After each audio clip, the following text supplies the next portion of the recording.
ବାପରେ ଏତେ ସାରା ପରିବା। ହଁ, 21 ପ୍ରକାର ପରିବା। ମ୍ୟାକ୍ସିମମ୍ ଲୋକ ଏଥିରୁ ଗୋଟେ ଦୁଇଟା ପରିବାକୁ ଛାଡ଼ିଦେଲେ କହିବେ ଆମକୁ ଏଇଟା ପସନ୍ଦ ନୁହଁ, ସେଇଟା ମୁଁ ଖାଏନି। କିନ୍ତୁ ଏସବୁ ମିଶେଇ ଯେତେବେଳେ ଘାଣ୍ଟ ତିଆରି ହୁଏ ସମସ୍ତେ ଖୁସିରେ ବେଶୀ ବେଶୀ ଖାଇବା ପାଇଁ କହିବେ। ଏସବୁ ପରିବା ମାନେ ଏକାଠି ହେଇଛନ୍ତି ଆମର ଦ୍ୱିତୀୟା ଓଷା ଘାଣ୍ଟ ହବା ପାଇଁ। ଦ୍ୱିତୀୟା ଓଷା ବା ଦ୍ୱିତୀବାହନ ଓଷା ଆମ ଓଡ଼ିଶାରେ ଗୋଟେ ପ୍ରସିଦ୍ଧ ପର୍ବ। ପଶ୍ଚିମ ଓଡ଼ିଶାରେ ଏହାକୁ ପୁଅ ଝିଅନ୍ତେ ରୂପେ ମଧ୍ୟ ପାଳନ କରନ୍ତି। ଏହି ଦିନ ମାଆମାନେ ନିଜ ସନ୍ତାନମାନଙ୍କର ମଙ୍ଗଳ କାମନା କରି ବ୍ରତ ରଖି 21 ପ୍ରକାର ପରିବା ପୂଜା କରନ୍ତି। ତା ପରଦିନ ଏହି ପରିବାରେ ଘାଣ୍ଟ ତିଆରି କରି ବ୍ରତକୁ ଉଦ୍ଯାପନ କରନ୍ତି। ଆଜି ଆସନ୍ତୁ ମୋର ଏହି କିଚେନରେ ଦ୍ୱିତୀୟା ଓଷାର ଘାଣ୍ଟ ତିଆରି କରିବା ସହ ଦ୍ୱିତୀୟା ଓଷାର ମହତ୍ତ୍ୱ ମଧ୍ୟ ଜାଣିନେବା।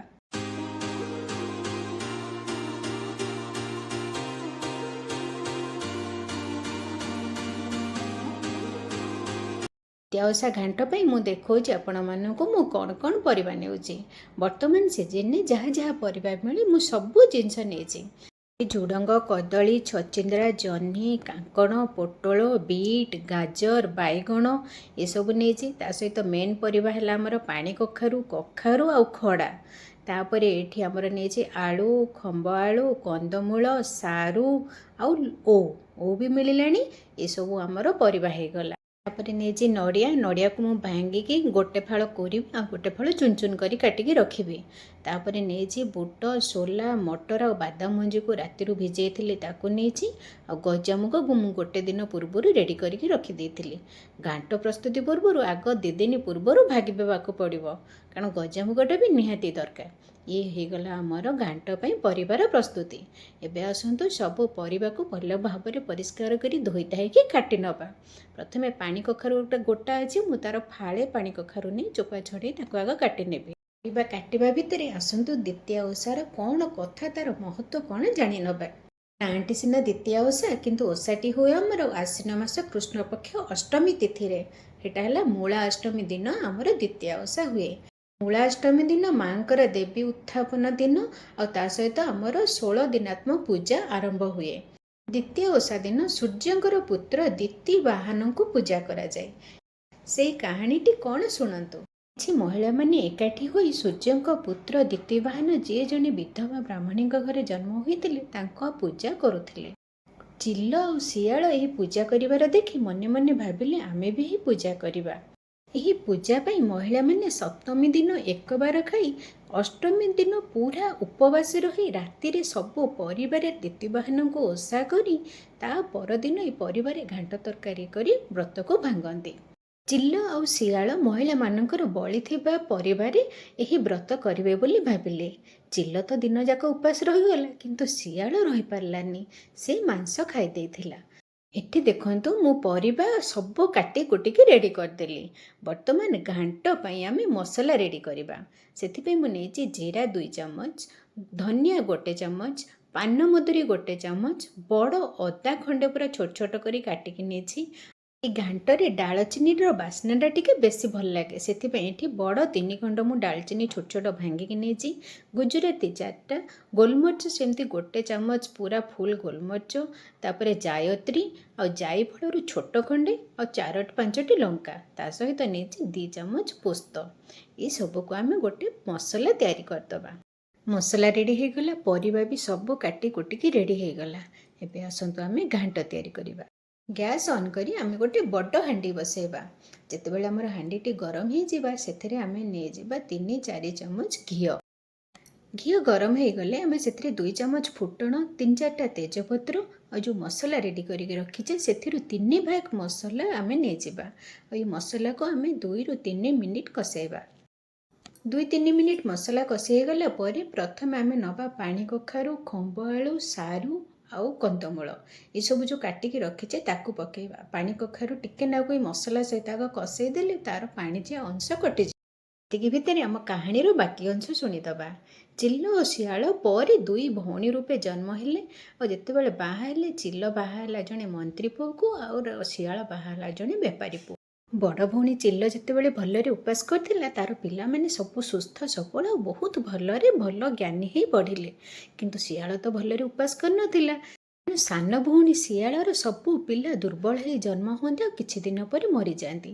ଏସବୁ ଦେଖି ସାନ ଭଉଣୀ ସବୁବେଳେ ବଡ଼ ଭଉଣୀ ଉପରେ ଈର୍ଷା କରେ ଆଉ ତା ପିଲାମାନଙ୍କୁ ଡାକି ଖାଇବାକୁ ଦେଇ ମାରିଦିଏ। ସେ ସିନା ମାରିଦିଏ କିନ୍ତୁ ସେ ପିଲାମାନେ ପୁଣି ବଞ୍ଚି ତା ଘରକୁ ସୁସ୍ଥ ସବଳ ହେଇ ଫେରି ଆସନ୍ତି।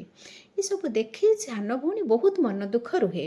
ଯେତେବେଳେ ବଡ଼ ଭଉଣୀ ଜାଣିପାରିଲା ସେ ସାନ ଭଉଣୀକି କହିଲା, ତୁ ଏମିତି ଦିତିବାହନଙ୍କର ଓଷା କରି ଦେଖିବୁ ତୋର ସବୁ ମଙ୍ଗଳ ହେବ। ବଡ଼ ଭଉଣୀଠୁ ଶୁଣି ସାନ ଭଉଣୀ ମଧ୍ୟ ଦିତିବାହନଙ୍କର ଓଷା କଲା ଆଉ ତାର ବି ଭଲରେ ପିଲା ହେଲେ ଆଉ ଖୁସିରେ ଦି ଭଉଣୀ ଯାକ ରହିଲେ।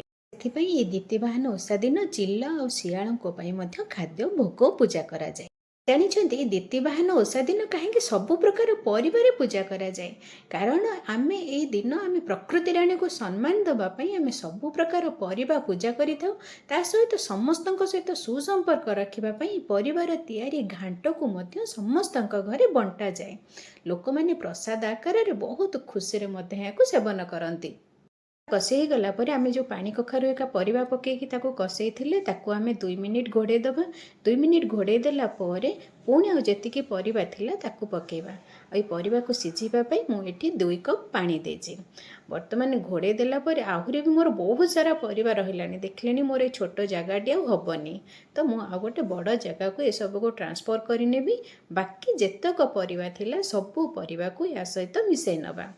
ଏଥିରେ ମଧ୍ୟ ଯେଉଁ କଟା ନଡ଼ିଆ ମୁଁ ଆଗରୁ ପକାଇ ଦେଇଥିଲି, ଆଉ ଯେଉଁ 3 ଭାଗେ ମସଲା କଷେଇଥିଲି, ଆଉ ଯେଉଁ ଭାଗେ ମସଲା ଗ୍ରାଇଣ୍ଡର ଜାର୍ ଧୋଇକି ରଖିଥିଲେ ସେତକ ଯାକ ପାଣି ପକାଇଦେବା। ସୋଲା ମଟର ଏଗୁଡ଼ା ବି ମଧ୍ୟ ମୁଁ ପକାଇ ଦେଇଛି। ଆଉ ବାକି ରହିଲା କଖାରୁ। ଆମର ପରିବା ଯେତେବେଳେ ଅଧା ସିଝି ଆସିବ ଆମେ ସେଇ ସମୟରେ କଖାରୁଟି ପକାଇବା। ବର୍ତ୍ତମାନ କଖାରୁ ପକାଇଦେବା ଆଉ ଯେଉଁ କୋରା ନଡ଼ିଆ ଥିଲା ତାକୁ ମଧ୍ୟ ପକାଇଦେବା। ଏସବୁକୁ ଭଲ ଭାବରେ ମିଶାମିଶି କରି ଫ୍ଲେମ୍କୁ ଏବେ ମିଡ଼ିୟମ୍ କରିଦେବା। ଆଉ ମିଡ଼ିୟମ୍ ଫ୍ଲେମ୍ରେ 5 ମିନିଟ୍ ଘୋଡ଼େଇ ଦେବା ଯେମିତି ସବୁ ପରିବା ଆମର ଭଲ ଭାବରେ ସିଝି ମିଶିଯିବ। 5 ମିନିଟ୍ ପରେ କଭର୍ ଖୋଲିକି ଦେଖାଉଛି। କଭର୍ ଖୋଲିଲା ପରେ ଘର ସାରା ଯେଉଁ ବାସ୍ନା, ଲୋକମାନେ ସେଇଥିପାଇଁ ବୋଧେ ଘାଣ୍ଟକୁ ବହୁତ ଭଲ ପାଆନ୍ତି। ସବୁ ପରିବା ଯେତେବେଳେ ମିଶିଯାଏ ନା ସତରେ ତା'ର ଗୋଟେ ଅତି ଅଦ୍ଭୁତ ବାସ୍ନା। ଖାଇବାକୁ ତ ଯେମିତି ସାଙ୍ଗେ ସାଙ୍ଗେ ପାଟିରୁ ଲାଳ ବାହାରୁଛି। ୟାର ଟେଷ୍ଟକୁ ଆଉ ଟିକେ ବଢ଼େଇବା ପାଇଁ ମୁଁ ଏଠି 1 ଚାମଚ ଗୁଡ଼ ନେଇଛି। ଆଉ ବାସ୍ନା ଆଉ ଟିକେ ଅଧିକ ହେବା ପାଇଁ ମୁଁ ହେଙ୍ଗୁ ମଧ୍ୟ 1 ଚାମଚ ପକାଇ ଦେଇଛି। ଆମର ଘାଣ୍ଟ ପ୍ରାୟ ରେଡ଼ି ହେବା ଉପରେ। ଫାଇନାଲି ମୁଁ ଏଠି ଦେଇଛି ଭଜା ଜିରା ଧନିଆ ଗୁଣ୍ଡ 1 ବଡ଼ ଚାମଚ, ଆଉ ଟିକେ ଗରମ ମସଲା ମଧ୍ୟ 1 ବଡ଼ ଚାମଚ। ଉପରେ ଜଷ୍ଟ ଟିକେ ସୁନ୍ଦର ଦିଶିବା ପାଇଁ ନଡ଼ିଆ କୋରା ମଧ୍ୟ ଟିକେ ନାକୁ ରଖିଥିଲି ତାକୁ ବୁଲେଇ ଦେଇଛି। ତାପରେ ଉପରେ ଆଉ ଟିକେ ଫାଇନାଲ ଛୁଙ୍କ ଦେଇଦେବା, କାରଣ ସେଇ ଛୁଙ୍କର ବାସ୍ନାଟା ବି ଆହୁରି ବଢ଼ିଆ ହୁଏ। ସେଥିପାଇଁ ପ୍ୟାନ୍ ଗରମ କରି ମୁଁ 3 ବଡ଼ ଚାମଚ ଦେଶୀ ଘିଅ ନେଇଯାଇଛି। ଫୁଟଣ 2 ଚାମଚ ଆଉ ଶୁଖିଲା ଲଙ୍କା ମଧ୍ୟ 3-4ଟା। ବାସ୍ ଏ ଫୁଟଣ ହେଇଗଲା ପରେ ଆମେ ୟା ଉପରେ ଦେଇଦେବା ଆଉ ଟିକେ ଧନିଆ ପତ୍ର ବୁଲେଇକି ସାଙ୍ଗେ ସାଙ୍ଗେ ଘୋଡ଼େଇ ଦେବା। ସେଇ ଯାହାଦ୍ୱାରା ବାସ୍ନା ତକ ସବୁ ସେଇଥିରେ ରହିଯିବ। ଫାଇନାଲି ଏତେ ପରିଶ୍ରମ ପରେ ଆମର ଗୋଟେ ଫାଣ୍ଟାଷ୍ଟିକ୍ ଘାଣ୍ଟ ରେଡ଼ି ହେଇଗଲା। ଦେଖନ୍ତୁ କେତେ ସୁନ୍ଦର ଦିଶୁଛି। ଆଉ ମନ ସମ୍ଭାଳୁନି, କିନ୍ତୁ ଏତେ ପରିଶ୍ରମ କରିକି ଘାଣ୍ଟ ତିଆରି କରିଛି। ଠାକୁରଙ୍କ ପାଖରେ ତ ଟିକେ ଭୋଗ ଲଗାଇବା ନା। ମୁଁ ନଉଛି ଆଗ ଠାକୁରଙ୍କ ପାଖରେ ଭୋଗ ଲଗାଇବି। ଆପଣମାନଙ୍କୁ କେମିତି ଲାଗିଲା ମୋର ଏ ଘାଣ୍ଟର ରେସିପି ଆଉ ଦ୍ୱିତୀୟା ଓଷାର କାହାଣୀ କମେଣ୍ଟସରେ ନିଶ୍ଚୟ ଜଣାଇବେ। ଆଗକୁ ଆସୁଛି ମୂଳାଷ୍ଟମୀ ବା ଦିତିବାହନ ଓଷା ବା ପୁଅ ଜିଉନ୍ତିଆ ଓଷା ବା ଘାଣ୍ଟ ଓଷା। ମୁଁ ଭାବୁଛି ଏ ରେସିପିଟି ଆପଣଙ୍କର ନିଶ୍ଚୟ କାମରେ ଆସିବ। ଆପଣ ଘରେ ତିଆରି କରିବେ, ସାଙ୍ଗମାନଙ୍କ ସହିତ ସେୟାର କରିବେ, ଆଉ ଯଦି ଭଲ ଲାଗିଲା ମୋ ଚ୍ୟାନେଲକୁ ସବସ୍କ୍ରାଇବ୍ କରିବେ। ଘାଣ୍ଟ ଖାଇଲା ବେଳେ ମୋତେ ନିଶ୍ଚୟ ମନେ ପକାଇବେ।